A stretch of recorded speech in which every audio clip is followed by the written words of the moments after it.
DoorDash is a logistics company that connects customers, restaurants, and drivers that can move food to its destination. When a customer orders from a restaurant, DoorDash needs to identify the ideal driver for picking up the order from the restaurant and dropping it off with the customer. The process of matching an order to a driver takes in many different factors. Let's say I order spaghetti from an Italian restaurant. How long does the spaghetti take to prepare? How much traffic is there in a different area of the city versus this area of the city? And do I have to traverse this different traffic in order to take the spaghetti to the customer? Who are the different drivers who could potentially pick the spaghetti up? Are there other orders near the Italian restaurant that we could co-schedule the spaghetti delivery with? In order to perform this matching of drivers and orders, DoorDash builds machine learning models that take into account historical data and all of these factors that may be going on in real time. In today's episode, Raghav Ramesh explains how DoorDash's data platform works and how that data is used to build machine learning models that can connect drivers to the appropriate meals that they could deliver to customers in a expedient fashion. We explore this machine learning model building process. We explore the machine learning model release process, which involves backtesting and shadowing and gradual rollout. And this was a really thorough episode of building a particular machine learning model. And one thing that I'm increasingly understanding is how much of this machine learning process is about data infrastructure and planning and doesn't have as much to do with can you understand how a neural net works. It's more about the infrastructure, at least in many of the applied scenarios that companies are dealing with today. And I think you'll understand that from this episode. Before we get started, I want to plug that I'm hiring for a new company that I'm starting. And I can't talk about the product quite yet, but I'm very excited about it. And I'm looking for an engineer in the Bay Area with significant experience in React.js and either AWS or Google Cloud. And you can email me at jeff@softwareengineeringdaily.com, or you can check out the job posting at softwareengineeringdaily.com/jobs. I would love to hear from you.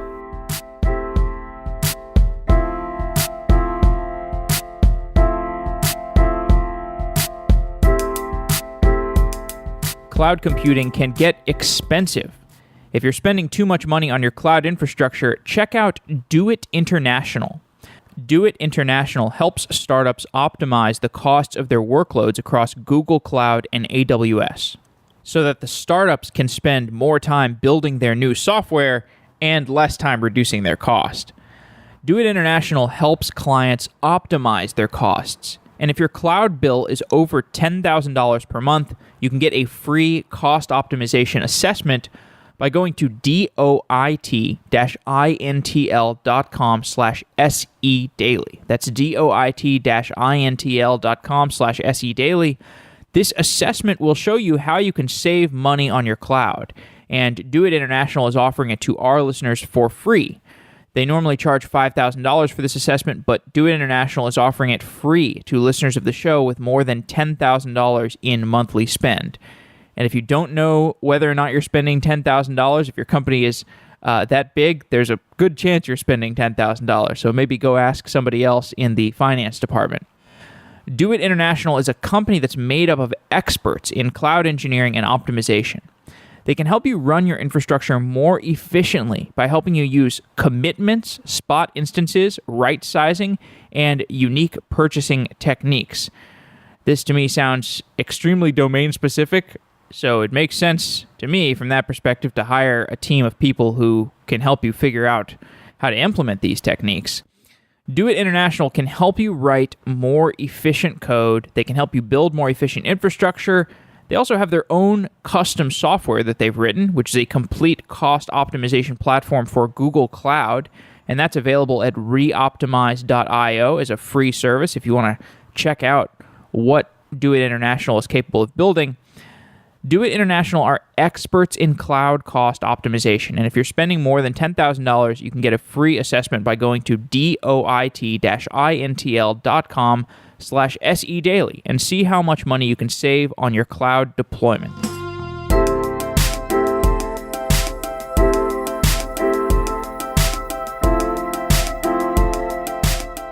Raghav Ramesh. You are a data scientist and software engineer at DoorDash. Welcome to Software Engineering Daily. Thanks, Jeff. Thanks for having me. Absolutely. So DoorDash is a delivery service. It operates in many cities around the United States.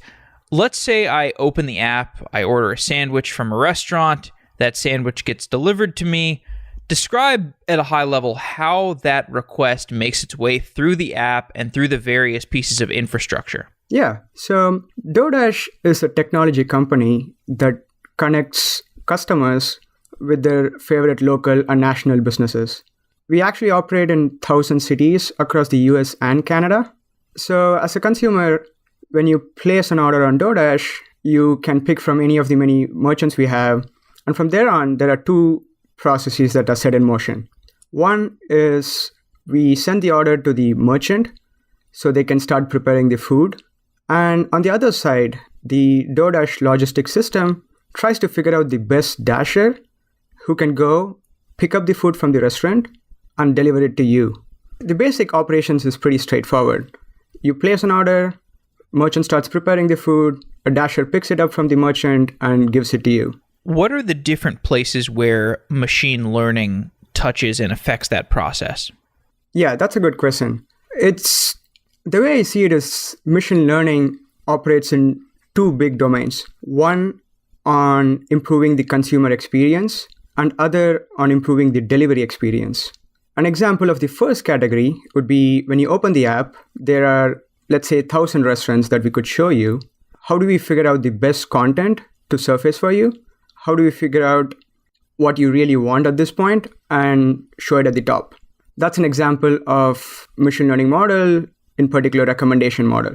Another example of this type is for the dasher, we tell them what's the best opportunity to earn money today. When they open the app, they see, oh, if you go at this particular place on this particular time, you're going to make the most money. There's a higher chance of earnings. So that's on the consumer side. The other area where machine learning plays a huge role is on the logistics system, which controls the delivery experience, which is we have a set of deliveries, we have a set of dashes. How do we solve this routing optimization in the most optimal way? The architecture of DoorDash could be broken down into several different categories. When I think about it, I think of and talking about the back-end infrastructure. The back-end infrastructure I think of as you've got the business logic, the logic for just processing requests from a user and sending out push notifications, etc. You've got the data platform. Where do you store the data? How do you manage the transactional data as well as the analytical data and the data warehousing and etc. And then you've also got the machine learning infrastructure. Is that a good way of breaking down the components of your software architecture on the back end, or are there any other pieces to it that we should outline before we dive into it? No, that's perfect. Okay. So let's start with the transactional back-end side. Can you give me an overview of how a transaction is processed on DoorDash's side, like how a request is processed and how it makes its way through your backend? Yeah, so when users interact with DoorDash, they interact through the app or the website, and that hits a web service backend. And any transaction that comes to, say, an order is being placed, a dasher signs on to the platform, an order has been picked up, those transactions are recorded in the main database, which currently is Amazon's Aurora, which is a Postgres engine. So that's where the transactional data is stored, and multiple services would then operate on this data. How does the transactional data make its way into a data lake or whatever other kind of data system for doing large-scale analytics? Because I presume you're not just, for example, running machine learning jobs or batch processing jobs over the production Postgres database. That's right, yeah. Running it on the production database would be a bad idea. Well, let's actually just pause there. Why would it be a bad idea to run machine learning jobs and batch jobs over the production database? So there are multiple reasons. The most important of it is you don't want non-critical jobs, non-production jobs to be hitting the production database and adding more load to the system that way. That's the main reason. Are there any cost concerns? Presume I'm not an expert in that area on the cost side of it, but there's another difference that I could think of, which is the production database is a transactional database. So if you use Postgres, that's a row-based storage system. But for analytics purposes and for running machine learning models where you're joining on a lot of tables, you want the database to be structured differently, particularly in a columnar storage. So that's another difference why it's more efficient to use a different database setup for the analytic purposes. Okay. So what's the process of getting that data from the transactional database into a data format that's more amenable to large-scale analytics? Yeah, so at DoorDash, we use Redshift as the analytics database, the data lake. And the way data gets from the Postgres transactional database into Redshift for analytics purpose is through a set of ETL jobs. ETL is extract, transform, and load, where you could, fetch the data you want, transform it into different types, different aggregations you could do. For example, let's say you have a table on the transactional side, which records all events on a delivery. But on the analytics side, you presumably want an aggregate view. For example, how many deliveries did we do on this particular day in San Francisco? And what's the average delivery times in New York versus in Texas? So these come out of multiple ETL jobs, which encode these logic, and they end up in the data lake. So we use Airflow for the scheduling part of the ETL jobs. ETL is a term that people may not be familiar with. My understanding of ETL is that it's how you pull from the transactional data storage system to the analytics storage system. So you might have an ETL job that runs every hour or 2 hours or 24 hours that grabs all of the new transactions, like all the new orders that have come in, and you transfer it to the analytic processing system, the data lake system. Is that an accurate way of putting it? That's pretty accurate, yeah. Can you tell me more about that ETL process of transferring things from the transactional store to the analytics store? In what way? I guess are there any more details to it, or like how frequently do you have to do it, and do you have to do any transformations on the data to get it into a format for analytic processing? Yeah, so at DoorDash we run it every day, which fits in with the cadence that we want for our systems, but you could also do it multiple times a day. The data format is more around the use cases that you have for the output of the ETL jobs. For example, there are multiple customers for the data lake. One would be business reporting, which would be various business metrics that we track. One would be the input to the machine learning jobs we run, in which case we have some data which are further transformed into a set of features that we would use for our machine learning jobs. So the constraints are more around designing the structure for the use cases. Okay. So did you say you use Redshift for the data lake, or you said that's more for the data warehouse? Those are two different terms, right? Data lake versus data warehouse? Yeah, so currently we use Redshift sort of for both. The ETL's output ends up in Redshift. There are multiple databases within Redshift where it ends up in, and different customers use it from there. Oh, is Redshift like a HDFS, like a file system together with various ways of pulling those files into memory and accessing them at a faster speed? No, Redshift is actually an analytics database running on the Postgres engine. Okay. So is there some place where, because I assume you don't want to have all of your analytic data in Redshift at all times, because that would be very expensive. Do you know if is there some intermediate file layer that the data sits in?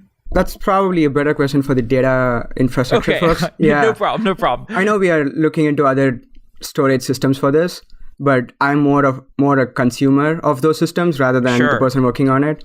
Yeah, that's totally fair. I did a show a while ago with Uber about their data platform, and it kind of opened my eyes because it was the first time, I had done a bunch of shows in the past about various assets of a quote data platform, but I had not dove into the entire end-to-end data platform. So it was interesting to hear. That was the first time I had heard about the whole process of, recording the transactions between the users and, the workers, et cetera, and then how that data gets pulled into a data lake, and then maybe you store it in HDFS in these columnar files, and then you can do all kinds of things with the columnar files, like pull it into memory and then do operations on Redshift or other analytic databases, and you can do all kinds of things with that data lake. And then once you've pulled it from the data lake into the OLAP, the in-memory analytics system, like you said with Redshift, you can do all kinds of things on top of that platform. Since you have Redshift, it's got a high volume of data in memory.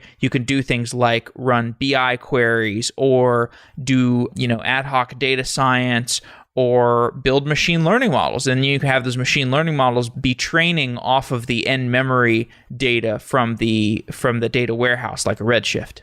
Yeah, that's right. And what we do is we have machine learning jobs that read data from Redshift and train on top of that. That's right. So tell me more about your interaction as essentially a customer of the data platform, as a user of the data platform. You're doing data science, you're doing machine learning on top of the data platform. What kinds of APIs, what interactions do you want out of that analytic data when you want to access all of the orders, over some period of time, or all over the entirety of history, or all the star ratings for restaurants? Tell me what APIs you want out of the data platform. Yeah, so for machine learning, there are two specific stages. One is the training stage, where you look at historical data and train a model, and the second stage is prediction stage, where you have new data and you use the model that you trained and make predictions on. For the first part, the training part, we directly depend on the data infrastructure to get the underlying data. And the requirements here are, one, we want multiple data sources to be easily accessible so that we could join. For example, we could have some aggregate data on deliveries, and we could have certain other data on regions or at a country level. Aggregating these two data sets is important. Another feature that we have found to be useful is when you build a lot of machine learning models, they tend to reuse a lot of features. For example, we have a model, let's say, for predicting delivery times. The average parking times in a particular location might be a feature. When we have another model that predicts Dasher travel times, the parking time could also be a feature there. So identifying and extracting out these common features and exposing them in a standardized table in a standardized format is another requirement that we see from the data infra side. That's so interesting. So because you have different features and you're going to be reusing these features in different machine learning models, what's the format of a feature? Like, what schema does a feature consist of? Yeah, so there are multiple types of features. The one that I just described on is what you can think of as historical aggregates, which is some aggregation, either taking an average or taking the variance or taking the sum over a certain time window on a particular dimension. For example, a time window could be the last 1 week or the last 3 months or the last 6 months. And a particular dimension could be a store, a region, or a country, let's say. And so the feature is the average delivery times over the past 1 week in a particular region. So the schema is a time component to it, a dimension component to it, and a particular aggregation. And the features, do you rerun the features every night? Like, do you have some, well, I assume you're retraining certain models every night, and it sounds like maybe there's a sequential process to it. Like you maybe retrain all your features, and then you retrain all the models on those features? Is there some process like that? Yeah, that's right. So if you talk of the data flow, the first thing that happens is the transactional data gets converted through the ETL jobs into the analytics database. And the features jobs could use the output of the analytics tables and produce those feature tables. So this could be a table with multiple features, for example, past 4 weeks average delivery times. And the models then take these as input, combine with maybe other set of features, and the output of this would be the model that's trained. So you start with the transactional data, move into analytics data, then to the features, then to the job that translates it into features, and then to the job that reads the features and outputs a model. And subsequently, this model would be used in your production system to make predictions.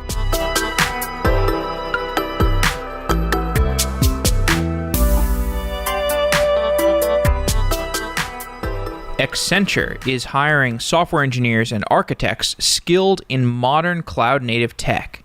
If you're looking for a job, check out open opportunities at accenture.com/cloud-native-careers.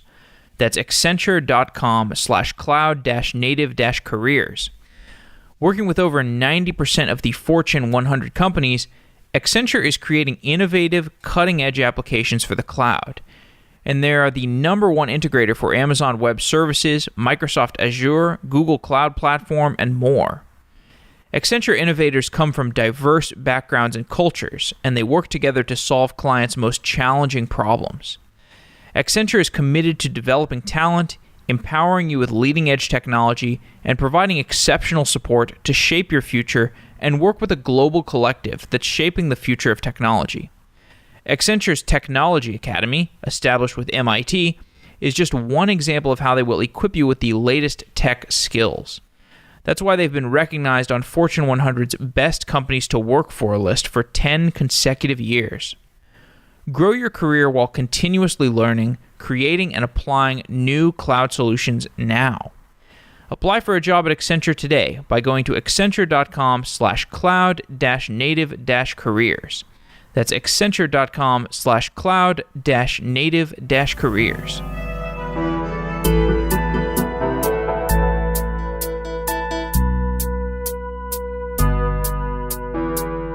Are these different components of the data engineering process, are these defined in Airflow?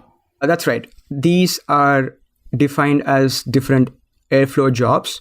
So the dependency management is executed easily, and that's about it. So these are Airflow jobs. That's right. Can you tell me more about Airflow? What makes Airflow a desirable technology, and what is an Airflow job? Because I could just specify these things as, actually, I don't know what else I would use, but tell me more about what makes Airflow a desirable technology. Yeah, there are a few other options on the market. Airflow seems to be the simplest of them all. So what does Airflow provide us? It provides us with a way to define a dependency tree, which is execute these jobs first, and then these other jobs depend on the first set of jobs to be completed. So it gives you this dependency tree that you could execute in a predefined order. So it's traditionally called a DAG, which is a directed acyclic graph. So Airflow provides a way of defining these jobs as a graph and executing them. What makes it desirable is that it controls and it abstracts out a lot of the details, where potentially you want to rerun the jobs for network failures. You want some sort of a management between the central node and the multiple nodes that are running the various jobs. Those are the details that Airflow takes care of. So I guess an example here would be the machine learning training process. You want to put a dependency on the feature aggregation process to run before the machine learning training process. That's right. More generally, you could say all the common set of features would run first, and then the special set of features would run next, and then the training would run after the features jobs. Let's dive into a specific problem, a specific machine learning problem. So routing. The routing problem is a classic example of, I think it's an NP hard problem. It's like traveling salesman, basically. Can you explain what the vehicle or Dasher routing problem is and how you approach it? Yeah. In a general case, a vehicle routing problem is, let's say you have a bunch of deliveries that need to be delivered to a set of customers, and you have a fleet of vehicles at your disposal. How do you figure out the optimal routing of these vehicles in order to deliver all the goods? Think of what FedEx or UPS or Amazon does when they have a bunch of packages that needs to be delivered to a set of customers, presumably with a bunch of stops in between. The reason this is hard is the combinatorics of it. Let's say you have 5 deliveries and you have 5 vehicles that you could use. There's about 100 different combinations. But when this goes to like 15 deliveries, if I get my math right, that's about 1 trillion combinations. So the combinatorics of this makes it challenging. And for DoorDash, it's a similar problem in that we have a set of deliveries. We have a set of dashers who are available to pick up those deliveries, and they need to be delivered to the consumers. What makes it challenging for DoorDash is the real-time nature of the product. In case of UPS or FedEx, you know the orders beforehand. You know the set of packages and the set of addresses that you're delivering to when you start the day. But for DoorDash, the orders emerge on the fly. Any consumer could just open the app and place an order, and they could request from any merchant, which means you don't know where the demand is going to come from, and that makes it a harder problem to solve. And in addition, you have to deliver in 30 to 40 minutes. No one really wants to wait for food for, let's say, 2 hours. So the real-time nature of it makes the routing problem even more challenging. And so how do you approach it? Like if you're going to, let's talk specifically, what are the models that are involved in doing vehicle routing? So, when you're trying to generate, I guess the goal is to generate a route for a vehicle to drive to go pick up a piece of delivery and then deliver it to the user, right? Like, is that a spec for what kind of machine learning model we're trying to build here? Yeah, so there are multiple things going on here. Let's start at the input. So the input to this is we have a set of deliveries along with the locations of where it needs to be picked up and where it needs to be dropped off. And we have information on dashers, where they are currently located, what's their capacity, whether they could take a big order or they're restricted to smaller orders. The output of the system needs to be a mapping between a dasher and a delivery. You say for each dasher, they would go pick up this order and then drop off it at this point. Or they could be operating on multiple orders. They could pick up one order, pick up the next order, and then drop off the 2 orders. So the core part of this is a matching problem. And we use a variation of integer programming for this. So you can think of it as the optimization piece. Where machine learning comes in is in providing the inputs to the optimizer. For example, the optimizer needs a reward function or an objective function. Presumably, travel times would be an input to the objective function. So you would have a machine learning model that predicts the travel time between 2 points. Similarly, you can have a machine learning model that predicts parking time at a certain store. So you start with data. You augment the data with predictions from certain machine learning models, and you solve the optimizer using both the data and the machine learning predictions, and you get the output, which is the matching. Why is this not a problem where you can just use Google Maps? You could use Google Maps just for the routing part of it, which is Google Maps can tell you it would take you 10 minutes to go from this point to another point, but there's more involved here. There is the merchant side of the piece where you need to predict how long the merchant would take to prepare the food. You would have to look at multiple orders that are currently in process. How does the merchant timeline and the dasher's timeline match up? And the parking is another area where using specific estimates becomes important. There's also time spent at the merchant, which is how long does it take for the food to go from the kitchen to the counter? How long do you think the dasher is going to have to wait in the line at the merchant?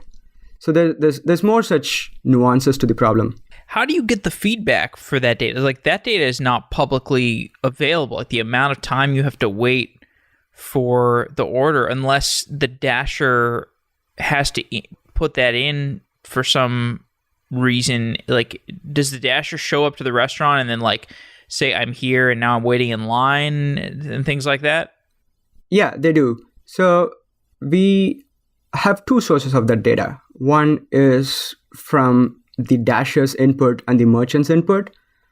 And the other is you could track the time spent traveling versus the time spent parking versus the time spent at the merchant. So as you get more data, your system can learn from the historical data to get better estimates on this. Okay.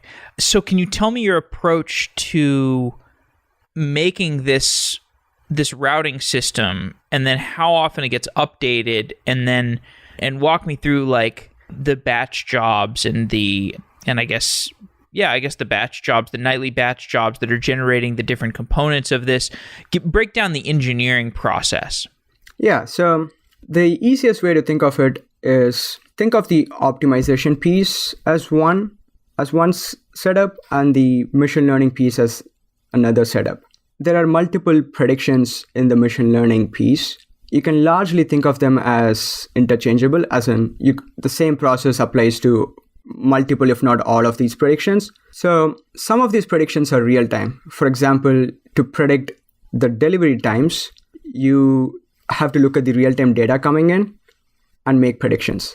So while the training is done offline through the batch jobs that we described before, the prediction happens online. So let's dive into that.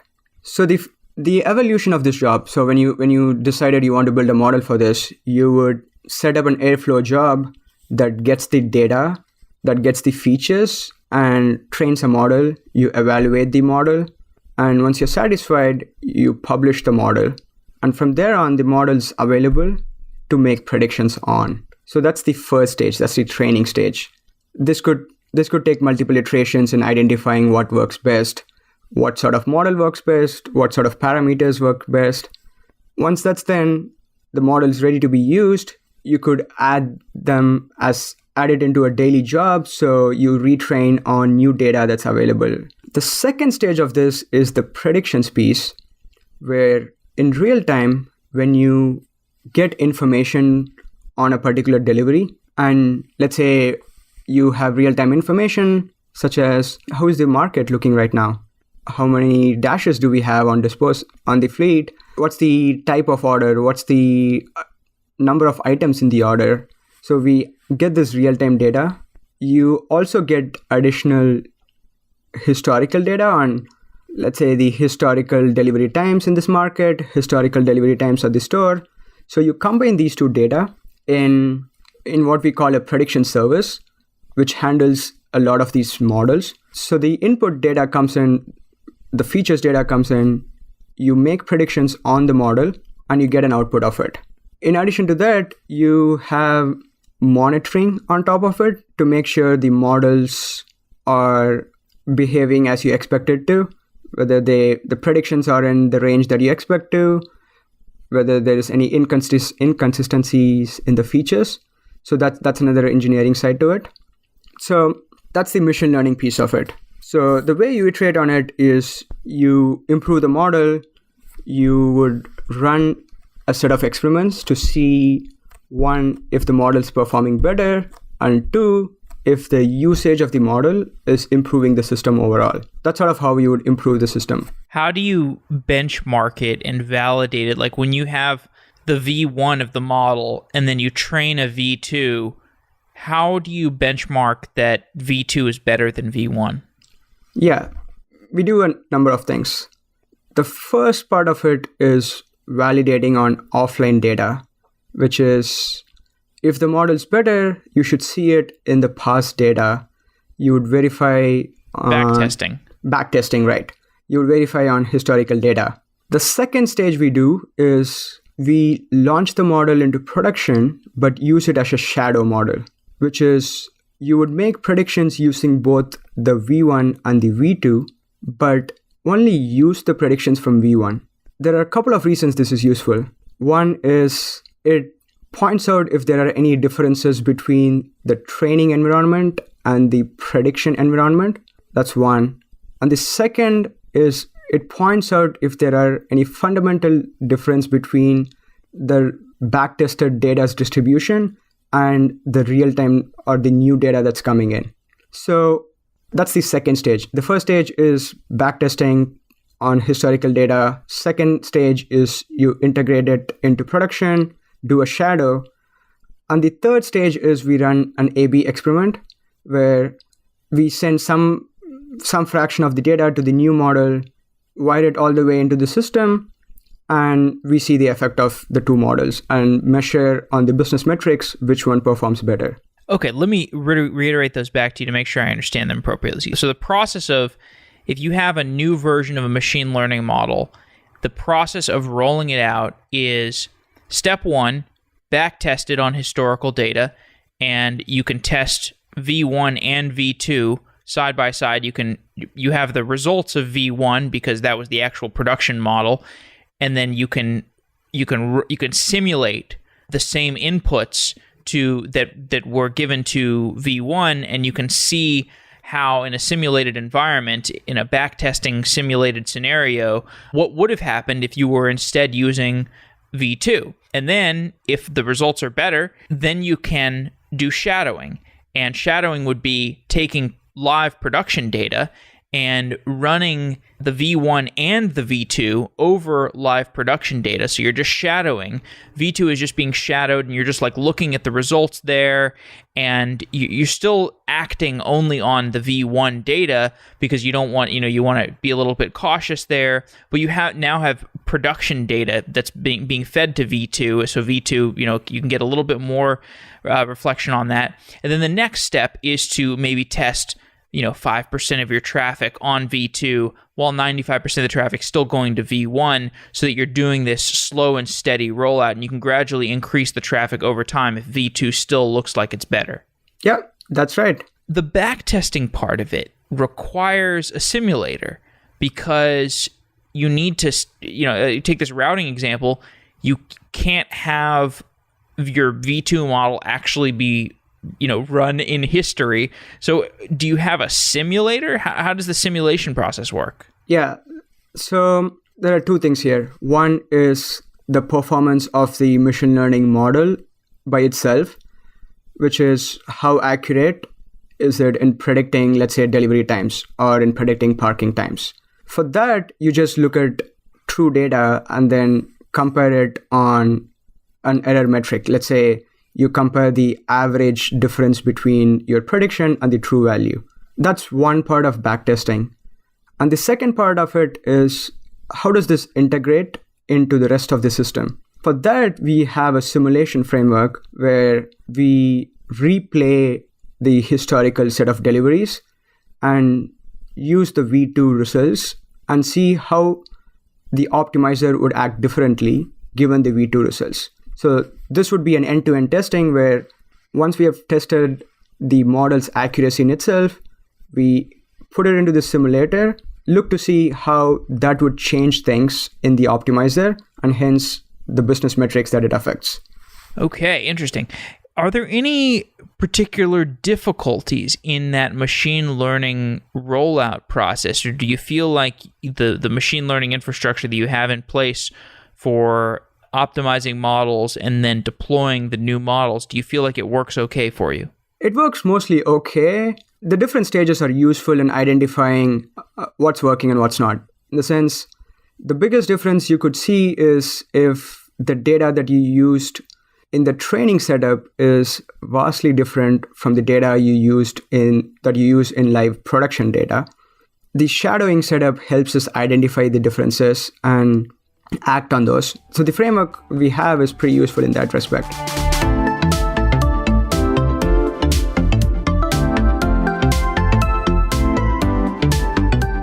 If you've ever been a tech news junkie, you've probably checked out TechMeme.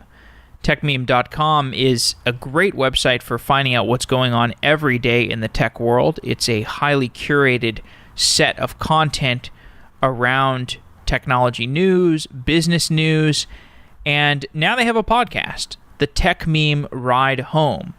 It's a short 15 to 20 minute podcast that you can hear on the go Monday through Friday. It might be a good complement to Software Engineering Daily, and it's certainly more concise than Software Engineering Daily. You can tune into TechMeme Ride Home to find the latest headlines, context, and conversation around what is happening in the world of tech.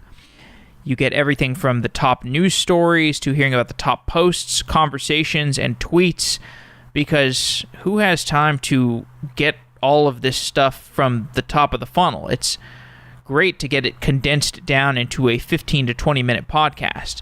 And the podcast is hosted by Brian McCullough, who has been running the Internet History podcast for several years. That show is awesome as well, by the way.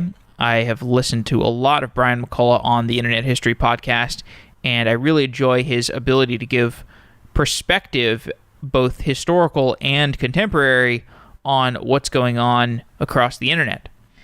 So check out the TechMeme Ride Home podcast and subscribe today if you like it. You can give your eyes a rest from the many news and information aggregation sites across the web and get it in podcast form. Check out the TechMeme Ride Home, and I hope you like it.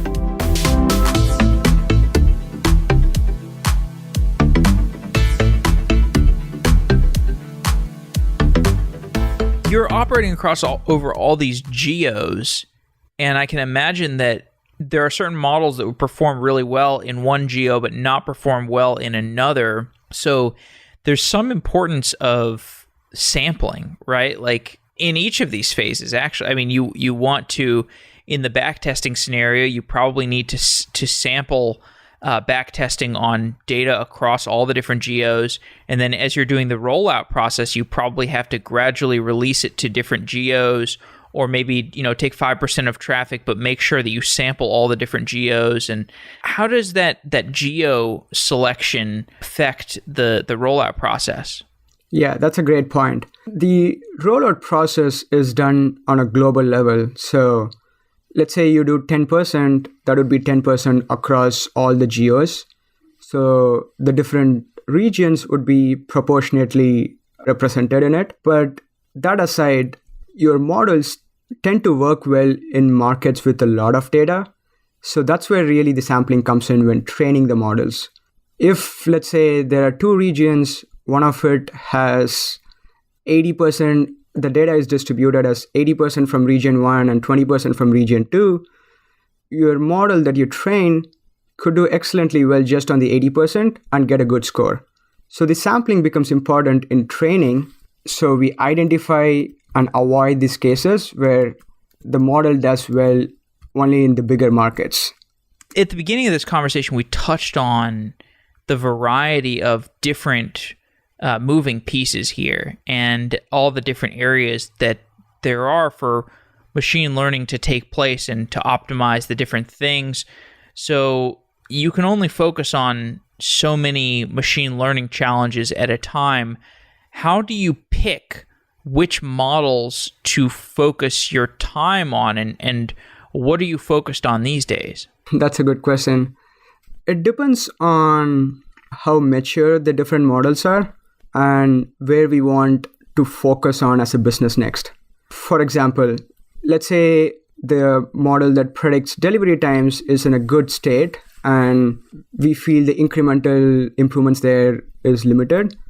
But there are a whole host of other models that we want to start looking into, let's say on the search ranking side, on the supply demand side, which is how do we balance the supply of dashes and the demand from consumers and make sure this is well balanced. You would start to focus more on that. And to answer your second part, currently a lot of the focus is on, one, the models that feed into the logistics system, in particular on the market management, the supply demand balancing side, and on the consumer recommendations and search ranking side. So is that driven by the fact that you think that by focusing on those particular models or those particular domains, you can drive the KPIs that the company is focused on right now? That's exactly right. It's where you think you have the highest leverage on impacting either the company's growth or the company's profitability. What's the team structure, and how is work shared between different members of the organization? How can data science and machine learning teams work together effectively? Yeah, so there are a number of different ways that different companies do this. The way we found to work the best for DoorDash is we have a centralized analytics team which focuses on data science and product analytics across the company. And we also have machine learning engineers working on specific engineering teams across the company. For example, we have a set of folks working on machine learning within logistics. We have another set of folks working on machine learning within the consumer side. And the way work gets structured is it's more around the projects that you work on. Let's say you work on a particular project that's focused on better predicting demand. You would have a team that's a backend engineer, a machine learning engineer, a data scientist, and a product manager. You would get together, figure out what problems you're going after, identify the models you would build, identify what a data scientist could help with and what a machine learning engineer could bring in, and you share the work accordingly. What about the data platform side of things? Is there an entire team or an individual who's devoted to working on that data platform, the ETL jobs and the data transformations, et cetera? Yeah, so there is a data infrastructure team that focuses on the data needs across the company. It would be the ETL and the data processing. It would be on business reporting, on the machine learning pipeline, any other tools that people use to access data. For example, any querying tools or any charting tools. What are the tools that you're using these days for data science, visualization, model development, model iteration, deployment? Give me an overview of the tools. Yeah, so for machine learning, we mostly use Python-based open source libraries, the scikit-learn, LightGBMs of the world.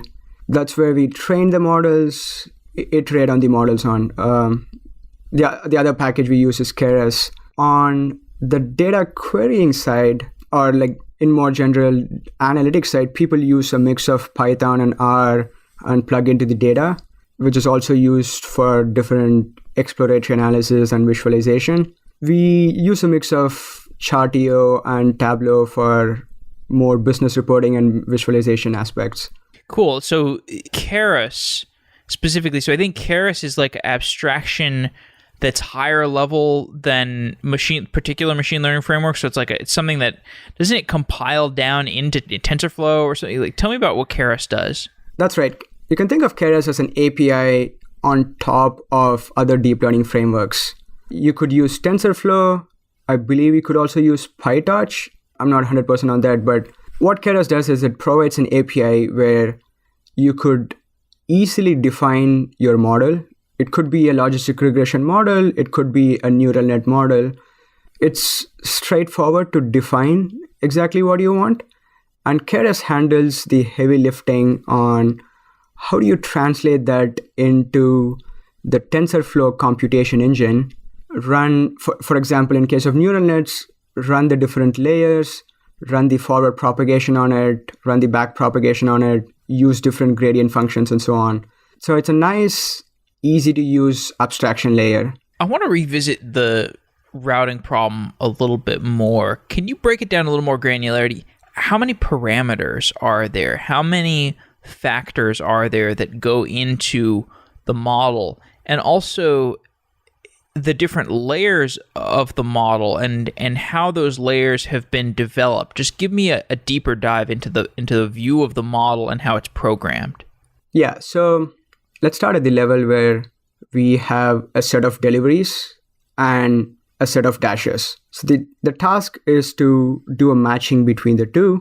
And to do that, you would define an objective function. Let's say it's a combination of multiple things, one of which is the delivery times. So the parameters in this case are the different components that form the objective function. Delivery times could be one, travel times is another, food preparation time is another, parking time is another, and so on. There could be parameters that are specific to certain geos, parameters specific to certain merchants, parameters specific to certain time of day. And there is a mix of, so when you talk of one model that comes in, let's say the parking time or the delivery time model, that's trained on somewhere between 100 to 1,000 features. These are historical features that is used to train the model. And so each model is responsible for one parameter that feeds into the optimization function. Okay. Can you dig a little bit deeper and talk about the programming feedback loop and how you translate those different parameters into code, and just what that code writing process looks like for a machine learning engineer? So for a machine learning engineer, there is, plugging it back to the two stages I mentioned before, there is a training stage and a prediction stage. For the training stage, the code writing process would be talking to different data sources, identifying the features you want, and collating these features and trying out different models. For example, let's say you're building a new model and you identified a set of 100 features and you're ready to train a model. You would use those 100 features, let's say, the LightGBM library or the Keras library, define a particular model, apply these features on those models, measure the performance on a particular accuracy metric, and rinse and repeat. You would do this till you're satisfied with the model performance and you have a model and you have identified a set of features that work best for the problem. From there on, the next step would be to integrate this into the production system, where for a new delivery that's coming in, you want to access the same set of features. So the development process there would be, you would identify the model that you're using, from there get the features that the model needs, make sure you provide those features, get the output from the model using those features, and feed it into the optimizer function. Okay, let's zoom out a little bit. You're writing machine learning jobs on a daily basis, and I've heard from several people that when you're working with machine learning tools, it feels like it's very early in some sense, and it feels like some of the things are harder to do than they should be. Like the tooling feels immature in some ways. Are there any particular ways in which the machine learning tooling that you work with on a daily basis feels like it's, a little bit primitive or earlier than it'll feel in 5 years? 100% agree with you. It's super early days in the whole machine learning industry, I would say. For example, if you're running a service, there are well-established and widely accepted processes on how you deploy the service, how you monitor the service. Presumably, you would look at the latency and the throughput. So those are pretty well defined. But when it comes to machine learning, we don't have it yet. And a big learning I have working at DoorDash is the hard part of machine learning is not really the algorithms piece. It's not really figuring out how to get the best accuracy, but more figuring out how the rest of the ecosystem works with it, which is how do you manage the lifecycle of a model? How do you make sure the performance is consistent? How do you track the various data pipelines that feed into this?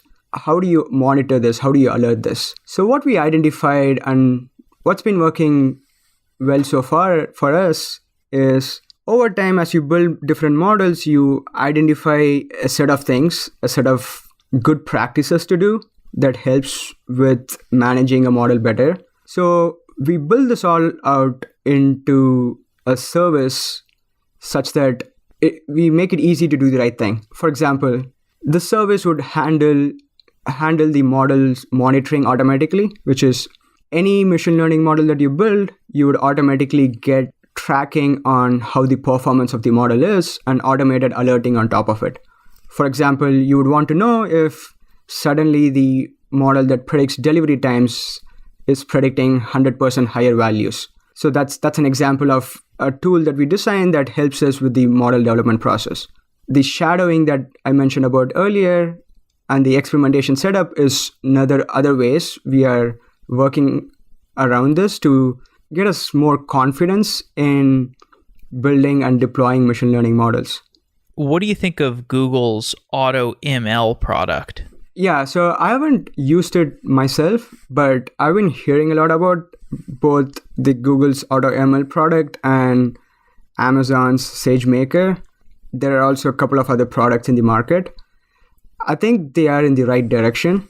There is a lot of processes in developing a machine learning model that could be easily abstracted out so that you could focus on the core problem-solving part of it. So I think those tools are in the right direction. I'm pretty excited for how they evolve in the next year to 2 years. Definitely. Okay, well, Raghav, maybe we could just close off with your thoughts on the future of DoorDash and what product developments you think you'll be working on in the near future. Yeah, so food delivery is a massive space and we are just getting started. So I definitely see us continuing in that, delivering on what we set out to do, which is helping the local businesses. In the future, you would see DoorDash doing and becoming more of a logistics platform for last mile commerce. There's an example of that recently where we partnered with Walmart to power their online groceries.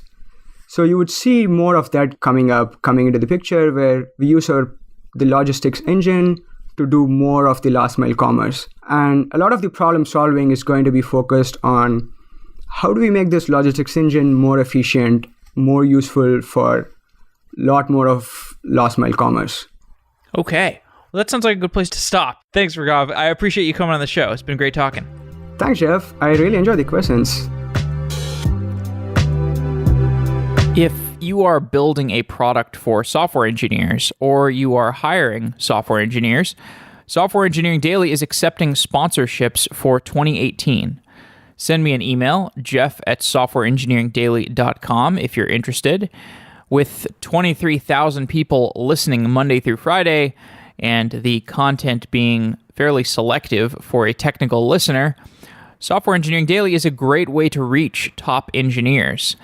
And I know that the listeners of Software Engineering Daily are great engineers because I talk to them all the time. I hear from CTOs, CEOs, directors of engineering who listen to the show regularly. I also hear about many newer, hungry software engineers who are looking to level up quickly and prove themselves. And to find out more about sponsoring the show, you can send me an email or tell your marketing director to send me an email, jeff@softwareengineeringdaily.com. And if you're a listener to the show, thank you so much for supporting it through your audienceship. That is quite enough, but if you're interested in taking your support of the show to the next level, then look at sponsoring the show through your company. So send me an email, jeff@softwareengineeringdaily.com. Thank you. Wow.